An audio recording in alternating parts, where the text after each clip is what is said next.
Efésios capítulo 5, verso 29, apenas a parte B, a parte A do versículo, apenas a parte A do versículo.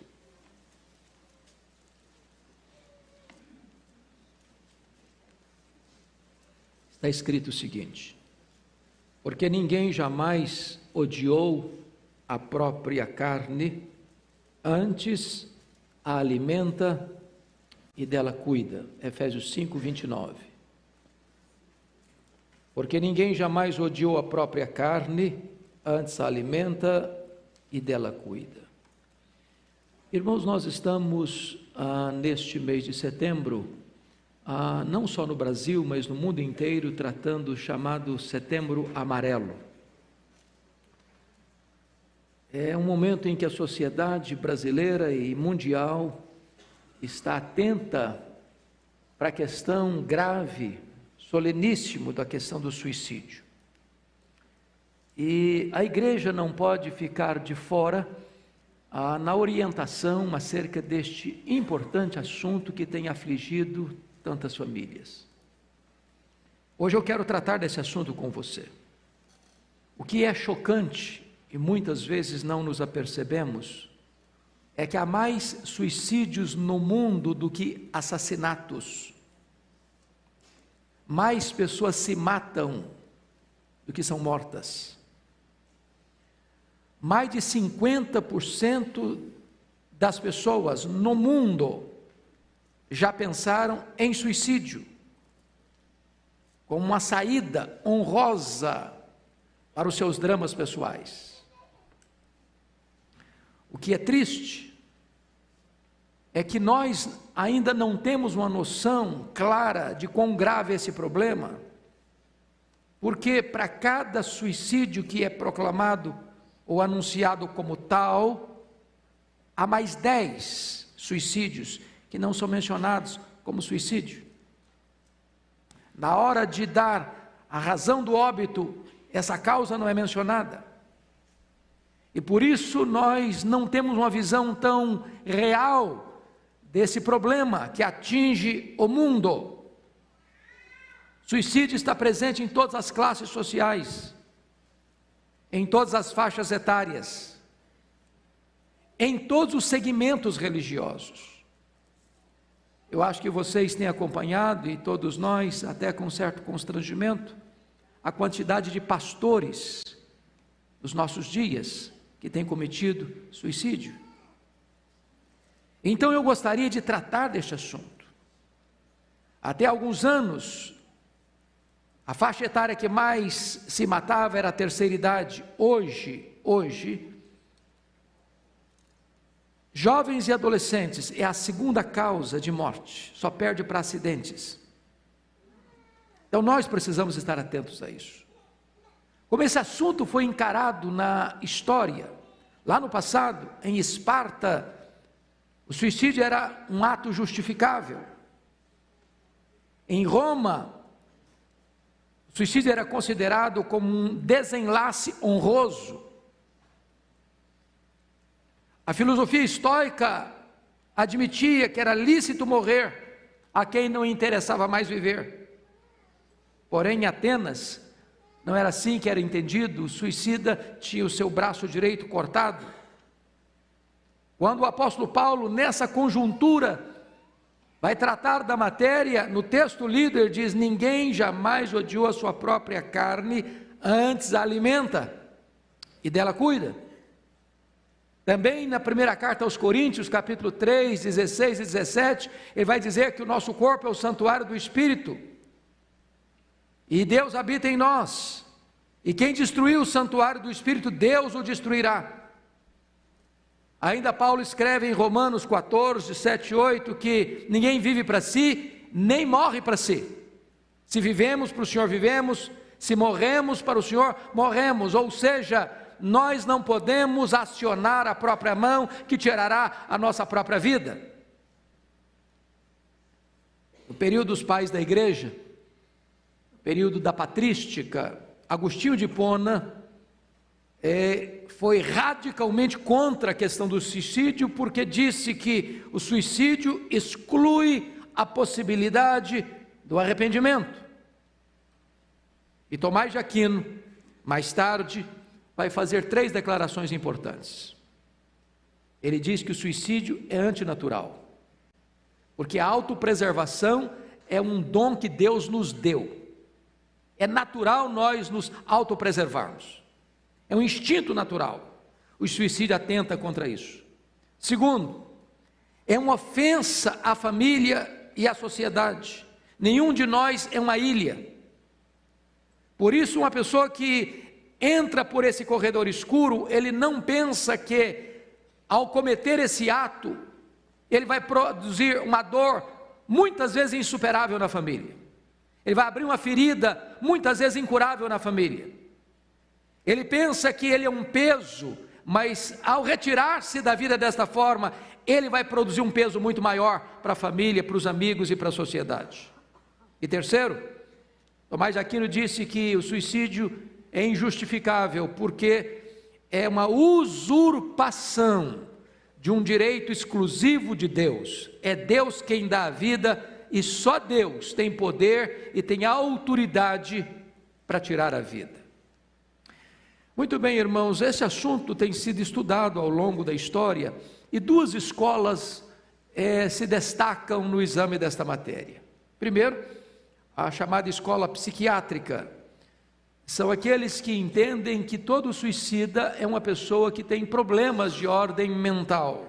São doentes mentais, são pessoas que não estão no seu verdadeiro siso, que não estão no controle da sua própria mente, que estão completamente desorientados psiquicamente. É claro que as evidências provam que a maior causa de suicídio hoje é a depressão. Ninguém nega isso. Também ninguém nega que a depressão hoje é uma doença, segundo a Organização Mundial de Saúde. Mas é uma outra escola, chamada escola sociológica, e dentro dessa escola, o problema do suicídio é o desajuste social. E talvez nós não pudéssemos justificar que homens como Santos Dumont, homens como Getúlio Vargas, homens como o intelectual Pedro Nava, no Rio de Janeiro, tivessem problemas mentais. No entanto, ceifaram a sua vida. Então eu gostaria que nós olhássemos hoje quais são essas causas principais que levam a pessoa a ceifar a sua própria vida. Como disse, a principal causa é a depressão. E se existe um problema que tem crescido enormemente na sociedade presentana, é a depressão. E este assunto não é tão claramente entendido pela igreja evangélica, sobretudo a igreja brasileira, por 2 razões, penso eu. Primeiro, por causa da influência de um grande pregador neopentecostal, mundialmente conhecido, chamado de T.L. Osborne. T.L. Osborne é um dos maiores pregadores de grandes cruzadas no mundo. E este homem afirma em suas obras que depressão é demônio. E quando a pessoa está deprimida, ela está debaixo da ação de demônios opressores. Pode ser verdade isso? Pode ser. Quem lida com pessoas que vêm de ocultismo, que lidam com feitiçaria, que se envolvem com este submundo das trevas, é possível que pessoas passem por uma depressão ou enfrentem uma depressão em decorrência disso. Mas isso não é toda a verdade. O segundo problema que eu acho, a segunda abordagem que eu acho que é problemática no meio evangélico, e agora mais no contexto presbiteriano, porque eu acho que essa influência do T.L. Osborne não atinge a grei presbiteriana com força, mas vem de um teólogo reformado, calvinista, chamado J. Adams. Qualquer aluno do seminário estudou as obras de J. Adams. Manual do Conselheiro, Conselheiro Cristão. E J. Adams afirma nas suas obras que depressão é pecado.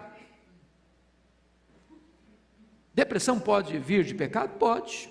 É só você ler o Salmo 32, é só você ler o Salmo 38, é só você ler o Salmo 51, e você vai ver Davi num quadro depressivo, em virtude de um pecado escondido, não confessado.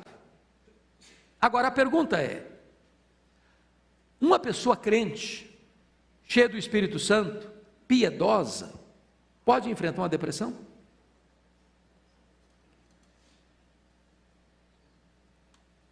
Esse é o que é o grande ponto. Porque se eu digo para uma pessoa que está passando por uma depressão, é demônio, eu estou botando mais uma tonelada de culpa nas costas dela. Se uma pessoa está lidando com depressão, eu digo, você está em pecado, eu estou criando mais um problema para ela. Eu estava pregando num congresso em Belo Horizonte, certa feita, e tratando deste assunto, e fiz essa pergunta: é possível que um crente cheio do Espírito Santo enfrente depressão? E levanta-se uma moça no auditório e disse: isso é impossível, isso é um absurdo, afirmar que um crente cheio do Espírito Santo possa estar em depressão, ou estar lidando com a depressão, ou estar passando por uma depressão. E eu perguntei para ela: minha filha, por que então um crente cheio do Espírito Santo precisa usar óculos, tem uma miopia? Por que um crente cheio do Espírito Santo tem um problema cardíaco e precisa fazer uma ponte safena? Por que um crente cheio do Espírito Santo pode ter um problema de estômago, um problema hepático, ou de qualquer outra ordem? Por que daqui para cima é uma coisa, daqui para baixo é outra? Então, talvez nos ajude a entender duas obras, uma secular e outra evangélica. A secular é um livro de Andrew Solomon, O Demônio do Meio-Dia. Esta foi considerada uma das 100 obras mais importantes da nossa geração. Esse livro de Andrew Solomon diz que depressão é como uma planta que parasita, e você já viu tantas, é aquela planta que vai crescendo junto da outra e vai tomando conta, e vai sugando, e vai oprimindo, e vai sufocando. Diz que a depressão é como isso. Também ele diz que depressão é como você engolir o seu próprio funeral 2 vezes por dia. E diz que depressão é como você vestir uma roupa de madeira que oprime você. Nós não podemos subestimar este assunto. E ele vai dizer que depressão, por ser uma doença, se trata de 3 maneiras. Se trata com remédio, se trata com terapia, se trata com fé. É curioso, irmãos, como às vezes uma pessoa está enfrentando a depressão, eu digo assim para ela: nós temos que orar mais, nós temos que ler mais a Bíblia. Ok, é um conselho sábio, você orienta uma pessoa a orar mais e ler mais a Bíblia. Mas será que é só isso? Eu pergunto a vocês: que conselheiro consciente e responsável receberia no seu gabinete ou no seu escritório, ou numa conversa informal de corredor de igreja, alguém dizer: eu estou com uma forte dor no peito, e eu digo assim para ele: você precisa orar mais, você precisa ler mais a Bíblia. Ok, todos nós precisamos orar mais e ler mais a Bíblia, mas o que mais você diria a essa pessoa? Procure imediatamente um cardiologista. A ciência, irmãos, não está contra a fé. É Deus quem deu ao homem a capacidade, a bênção de conhecer, de estudar, de fazer medicina, de buscar meios e formas e recursos para tratar da nossa saúde. Então, se uma pessoa está lidando com a depressão, o que eu digo para ele como uma pessoa responsável? Você precisa imediatamente procurar um psiquiatra. Você precisa buscar a maneira mais adequada de tratar desse problema com remédio adequado, de ser acompanhado adequadamente.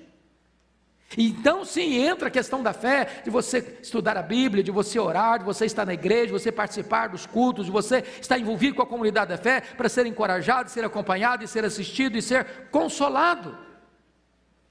Então agora eu quero recomendar a obra do Dr. John Piper. Se você não leu essa obra, vale a pena ler, O Sorriso Escondido de Deus.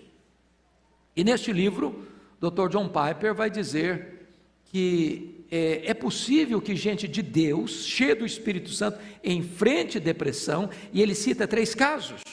Primeiro, ele cita a história de David Brainerd. David Brainerd foi um dos mais importantes missionários do século XVIII, morreu com 29 anos, e este homem era um homem tão piedoso, que quando ele morreu, ele era noivo da filha de Jonathan Edwards, E Jonathan Edwards pega o seu diário, publica o seu diário, e no mesmo século perguntaram assim para John Wesley: John Wesley, qual é a obra mais importante depois da Bíblia para você ser um crente maduro? E ele respondeu: leia o diário de David Brainerd.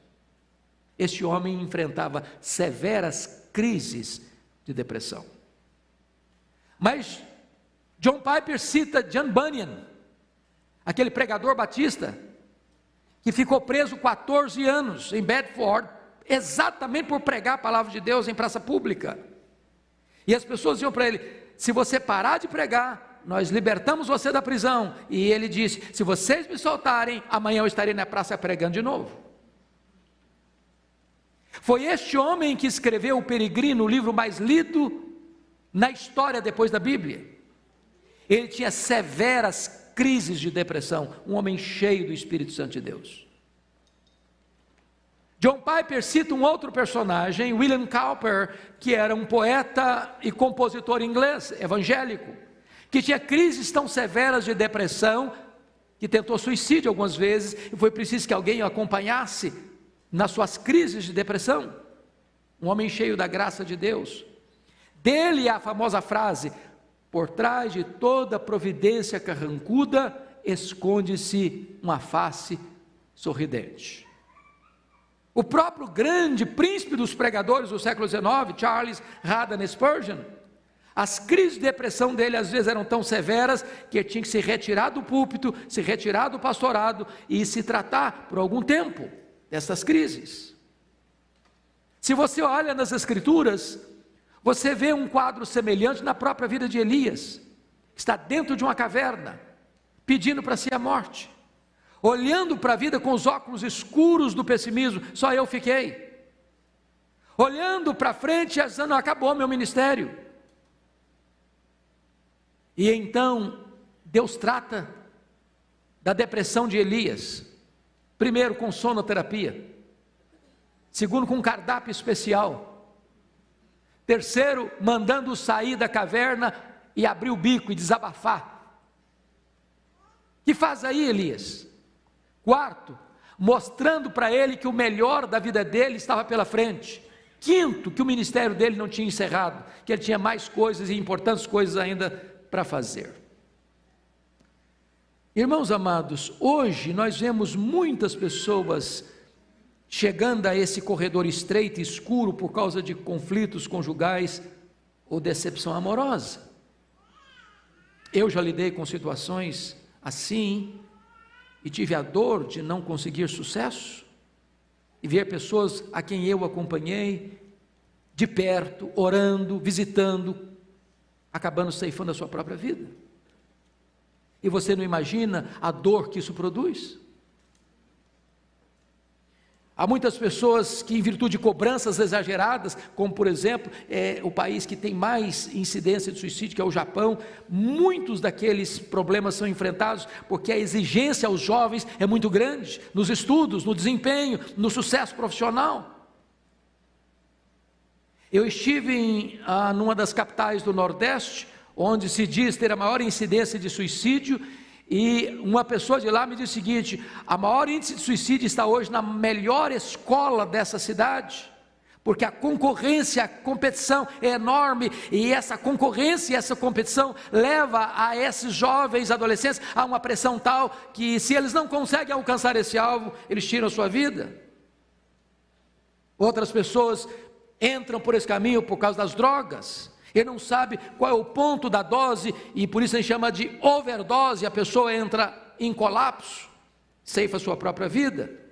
Problema da culpa. Muita gente esmagada pela culpa não sabe lidar com isso e acaba se desesperando. Por que não dizer hoje radicalismo religioso? Acho que todos vocês têm visto e acompanhado quantas pessoas que amarram bombas no seu corpo, além de ceifar sua própria vida, ainda tira a vida de tantos. Tem outras motivações, como chamar atenção para si mesmo, ou vingança. A pessoa quer punir a outra e destrói a si mesma para punir a outra. Outros para expiar um erro, outras fugas de uma situação intolerável, outras tentativas de manipular outra pessoa. Se você me abandonar, eu me mato. Se você me deixar, eu tiro a minha vida. Coisas desse nível. O que nós precisamos deixar claro, irmãos, é que o suicídio, ele é improcedente sob qualquer ótica. Primeiro, vamos pensar num argumento filosófico. É um ato de liberdade que destrói todos os outros atos futuros de liberdade. Como é que eu posso usar a minha própria liberdade para destruir a mim mesmo? Segundo, um argumento ético: ninguém pode agir em seu interesse destruindo a si mesmo. Terceiro, um argumento teológico: quando uma pessoa chega a esse ponto, ele está dizendo o seguinte: nem Deus resolve o meu problema. Portanto, é um ato de incredulidade. Segundo, é um ato de egoísmo exacerbado. Porque nesse momento a pessoa é levada a pensar que ela é um peso, que ela é um fardo, que se ela sair de cena o mundo melhora, a família melhora, os amigos melhoram. E isso é uma leitura errada, isso é uma leitura desfocada da realidade dos fatos. Nós não somos uma ilha, nós não somos donos de nós mesmos, nós não temos poder para contrariar o projeto e o propósito de Deus.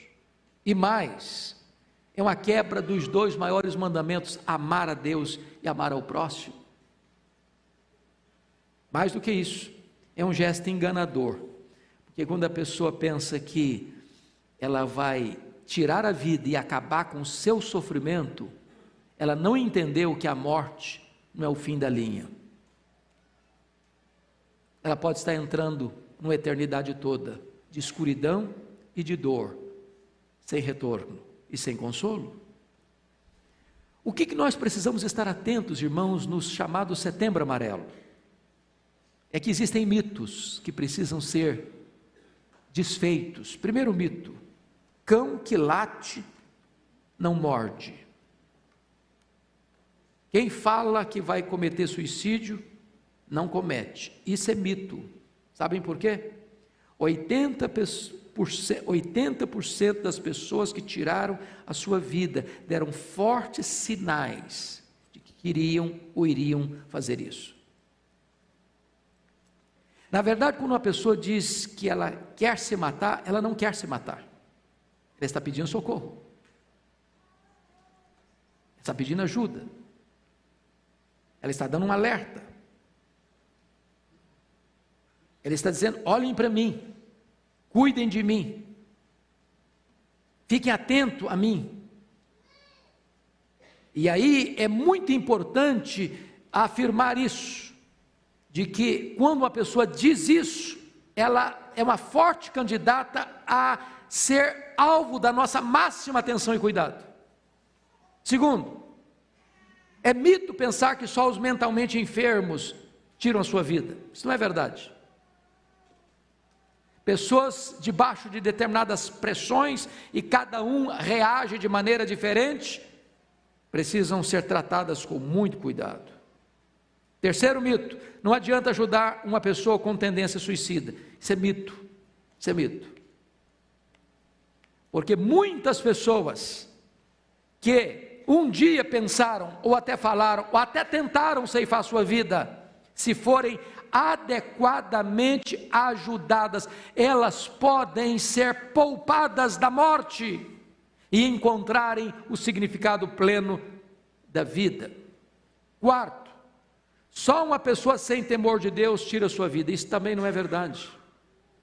E aqui eu quero tratar da questão da depressão, porque o que é a depressão? É um momento em que a pessoa chega no estágio tal que, mesmo ele sendo um crente, ele perde o seu siso, ele perde a sua capacidade de gerenciar sua própria vida, e nesse momento de vulnerabilidade, ele pode atentar contra a própria vida. Então, o que é que nós poderíamos fazer como igreja? Primeiro, irmãos, tratar preventivamente. Ficar atento a isso como família. Busque ajuda. Talvez nós estamos aqui com um grupo significativo de pessoas, e se 50% das pessoas no mundo já pensaram em suicídio como uma forma de escapar dos seus dramas, eu não tenho dúvidas que aqui dentro desse local tem gente que já pensou nisso. O que fazer? E a resposta é: busque ajuda. Busque ajuda. Nenhum de nós é autossuficiente. Nenhum de nós tem todos os recursos necessários para enfrentar as lutas. Nós precisamos de um ombro amigo, nós precisamos de alguém para quem abrir o coração, nós precisamos de alguém em quem confiamos, dizer o seguinte: eu preciso de ajuda, fica perto de mim, me orienta, me ajuda, me socorra, me consola, ore por mim, esteja do meu lado. Segunda coisa, desabafe. Nós vamos acumulando, irmãos, muita fuligem na alma. Nós vamos ajuntando muitas coisas que vão nos sufocando, vão nos entupindo de angústia e de dor. Terceiro, corrija o foco da sua vida. Preste atenção nisso, irmãos. Viktor Frankl, que ficou preso num campo de concentração e que escreveu obras preciosíssimas como o livro Em Busca de Sentido, disse que poucas pessoas tiraram a sua vida nos campos de concentração. Sabem por quê? Eles estavam lutando para sobreviver. Mas muitas das pessoas que sobreviveram aos campos de concentração, depois que ficaram livres, tiraram a sua vida. As pessoas que mais se matam não são as pessoas que estão passando grandes dificuldades para ter pão sobre a sua mesa. As pessoas que mais tiram a sua vida são as pessoas que têm pão sobre a sua mesa, mas não encontram um significado na própria vida. Nós vivemos uma geração que tem muito acesso a bens de consumo, mas muitas vezes as coisas não preenchem o vazio do coração. Nós estamos vivendo a época dos truques perigosos, onde em redes de internet, adolescentes encorajam uns aos outros em rede a tirar a própria vida. E escolas de São Paulo e do mundo lidam certamente com essa pressão. E nós, pais, precisamos estar atentos aos nossos filhos, sejam eles crianças, sejam eles adolescentes, sejam eles jovens. A última coisa que eu preciso estar afirmando com clareza para você é o seguinte: nós precisamos entender que em Cristo há esperança.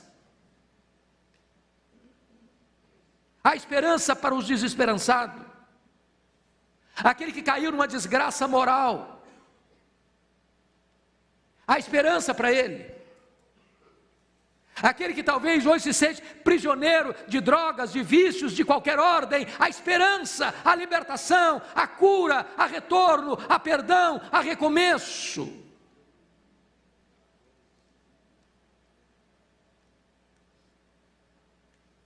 Mas mais do que isso, eu termino aqui.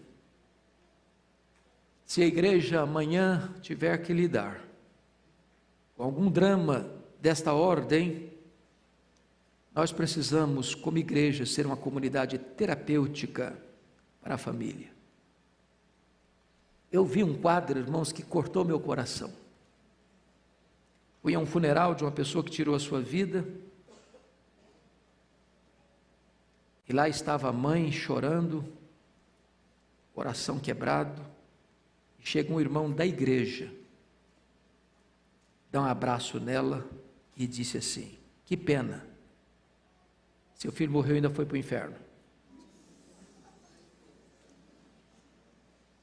Essa pessoa faria um bom trabalho se ficasse calada. Sabem por quê? Nenhum de nós é o juiz. Eu posso lhes garantir que o suicídio não é o pecado imperdoável. Eu posso lhes dizer que um crente, se ele não for bem acompanhado num processo de depressão, ele pode chegar a esse ponto. E nós não somos daqueles que creem que todo suicida é discípulo de Judas Iscariotes. Nem a morte pode separar alguém do amor de Deus que está em Cristo Jesus. Nem os loucos errarão o caminho. Não estamos com isso dizendo que então o suicídio é justificável. Não, não é. mas nenhum de nós tem competência de se assentar na cadeira de juiz e determinar, foi para o inferno. Só Deus sabe isso. O Senhor conhece os que lhe pertencem. Nosso papel como igreja é assistir, é consolar, é estender o braço, é chorar com o que chora, é socorrer os aflitos. Que Deus nos ajude a sermos uma comunidade terapêutica e uma comunidade de esperança. No Evangelho, a solução para o homem, os seus dramas, para as suas dores, para as suas mais profundas angústias. Vamos ficar em pé e vamos orar.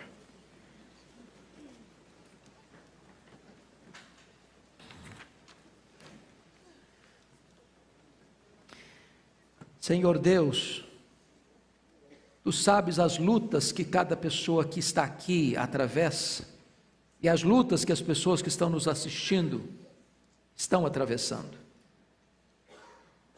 Ó Deus, Tu és o Deus de toda graça. A Tua graça é maior que o nosso pecado. E não há poço tão escuro e tão fundo que a Tua graça não seja mais profunda ainda. Não há dor tão grande que o Espírito Santo não possa nos fortalecer para enfrentá-la e para superá-la.